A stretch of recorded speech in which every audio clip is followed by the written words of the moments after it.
დაზარალებულები სად იყო დაზარალებული?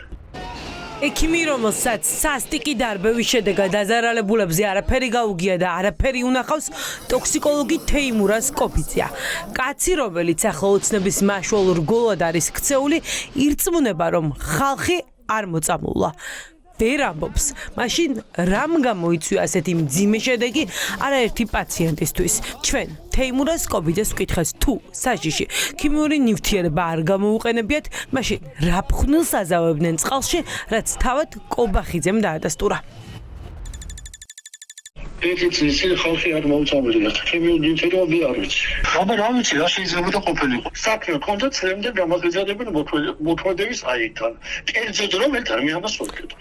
იმ პერიოდში საქართველოს თბილისის სტაციონარებში წლემდე გამაგზავნებენ აირის მოწამლის გამო არც ერთი ადამიანი არ მოსულა.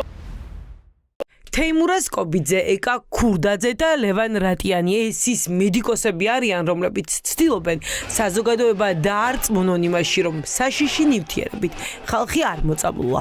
BBC-სთან ინტერვიუში მსოფლიოში ტოქსიკოლოგისა და ქიმიური იარაღის წამყვანი ექსპერტი ამბობს, რომ იმ სიმპტომებით, რომელსაც დაზარალებულები აღწერენ, შეუძლებელია ვარაუდი, რომ აქციის მონაწილეების წინააღმდეგ მხოლოდ მასის კონტროლის ტრადიციული საშუალებები გამოიყენეს. პირველები დავინტერესდით, რა იციან ოცნების სამსახურში მყოფმა ექიმებმა. აქამდე, ამ პერიოდამდე, როგორც ჩემთვის ცნობილია, არც ტოქსიკოლოგს ამის შესახებ კითხვა არ გარჩენია და მე რა უფლება მაქვს რეანიმატოლოგს გამიშდეს კითხვა.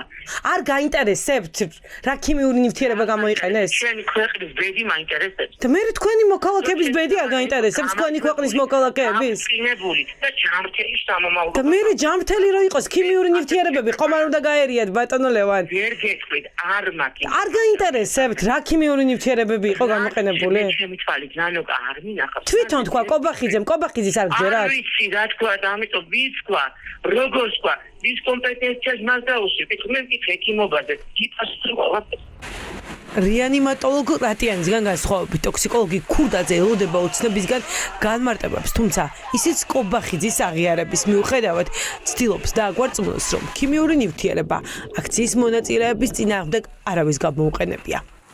ეს ადამიანები საპროტესტო აქციაზე არ მოწამულა. არ მოწამლულან?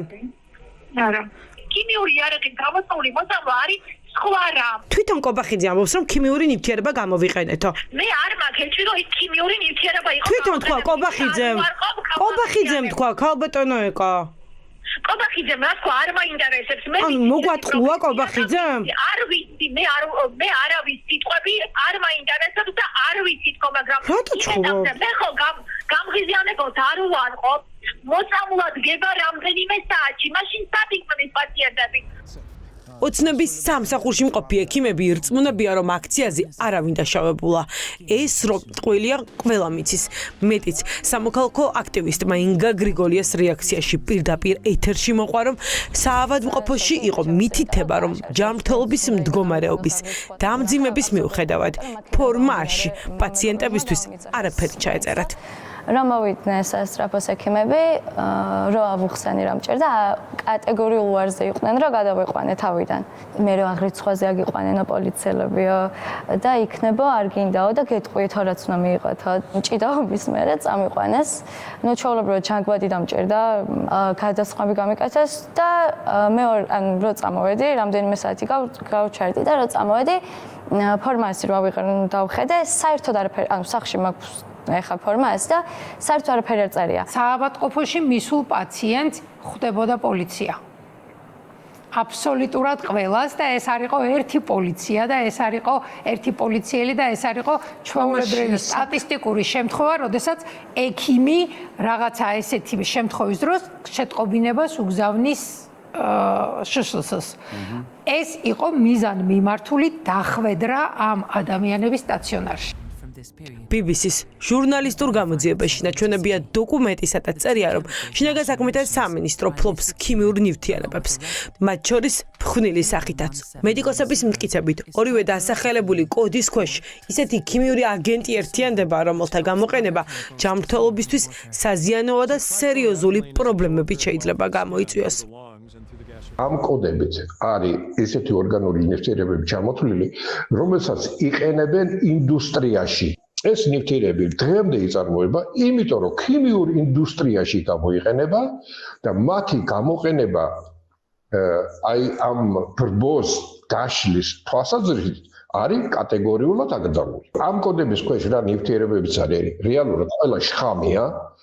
BBC-ს ინტერვიუში ის ყვება, რა ქვია, ერთ-ერთი რესპონდენტი, რომ ამ ბოთლებსო თავის ქალა და ჩონჩხები ეხატაო.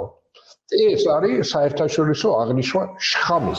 2024 წელს ხალხის წინააღმდეგ წყლის ჭაულის სატყორცნი მანქანით სპეც საშუალებებს ზედიზედ რამდენიმე დღე იყენებდნენ. ექიმები მაშინვე წერდნენ და ითხოვდნენ იმ ნივთიერების დასახელებას, რომელიც აქციის მონაწილეების წინააღმდეგ გამოიყენეს. არავინ იცის, რატომ წვავდა წყალი.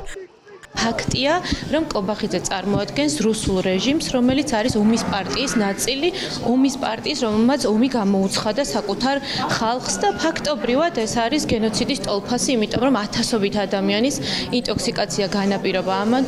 BBC-ს დოკუმენტური ფილმიდან 5 დღის თავზე ვიცით მხოლოდ ის, რომ სუსმა გამოძიება დაიწყო.